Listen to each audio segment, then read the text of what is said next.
Je m'appelle Oudé. Je suis la fille d'Hannibal Kassim El Batouti.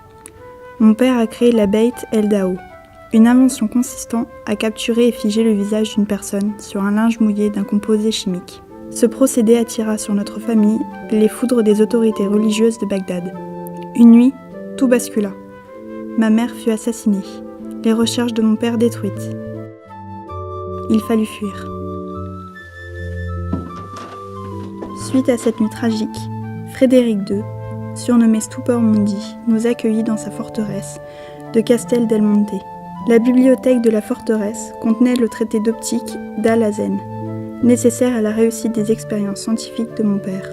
Il devait impérativement trouver la formule chimique lui permettant de figer l'image. Mon père pensait pouvoir reprendre ses travaux sans encombre, mais il vit rapidement la même hostilité qu'à Bagdad renaître. Le bibliothécaire Gattuso jugeait ses travaux inutiles, voire blasphématoires, et il cacha le traité d'optique pour que mon père ne puisse poursuivre ses recherches. Gattuso, esprit brillant, avait simplement laissé le traité à la vue de tous sur son pupitre. Al-Hazen proposait en fait 3 formules que mon père devait tester l'une après l'autre. Il réussit, enfin, à fixer un visage sur un drap mouillé. Comme à Bagdad, la violence s'abattit à nouveau sur nous. Stupor Mundi en personne éborgna mon père et le fit jeter en prison. Tout le monde s'est demandé à quoi servait l'invention de mon père. La réponse est pourtant simple. La chimie fait réapparaître les visages comme un parfum peut faire ressurgir un souvenir enfoui. Elle sert à se souvenir. C'est ça. Elle sert à se souvenir des belles choses. Tout ce qui me reste, c'est la volonté de me souvenir. Je m'appelle William. Je suis juste un photographe amateur. C'est mon habitude de tout photographier lorsque j'ai mon appareil à portée de main. Chaque instant de ma vie était inscrit dans ce carnet de photos. Il y avait tout.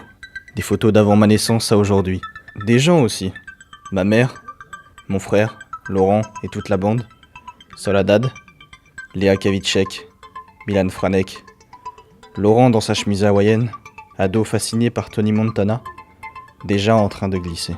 Je faisais souvent des photos de mariage pour arrondir mes fins de mois. Puis vint celui de Manosque. C'est là que tout a commencé, je crois. Ce mariage-là, qui a pris des proportions gigantesques, avec des innocents victimes du braquage de la poste d'en face. J'ai appris que c'était mon frère, Laurent, et ses amis qui avaient organisé ce braquage. Ils ont tous fui à Miami. Plus de contact, ou si peu. Alors je suis parti, Miami, et toute ma vie bascula en un rien de temps. Des disparitions, des déflagrations.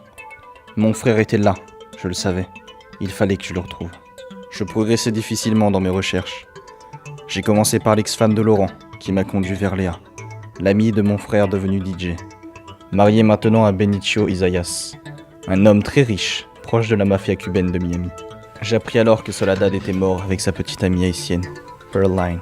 Mes recherches m'ont mené vers la maison de Milan Franek. J'y ai découvert un corps horriblement mutilé, un bain de sang. Milan Franek était mort. Voilà, la mort. Voilà ce que j'ai vu après, la mort partout. Et Laurent, introuvable, traqué par tout le monde, lui aussi. Le frère de Pearline, un certain Grand Denis, m'a traîné dans une botanica, un de ces magasins vaudous de Little Haïti, pour une cérémonie menée par la mambo Marie-Louise. Marie-Louise qui écrit dans la poussière parmi les VV. Marie-Louise, folle de rage à cause de mes photos. Et le tueur au marteau, qui nous tombe dessus, devant la botanica. Grand Denis et lui, qui s'entretuent. Le mot écrit par Marie-Louise dans la poussière était Jimbo's, un bar clandestin près de Virginia Key. C'est là que j'ai découvert le cadavre de mon frère. Toutes les photos étaient là, dans ce cahier. Tout effacé, évanoui, évaporé.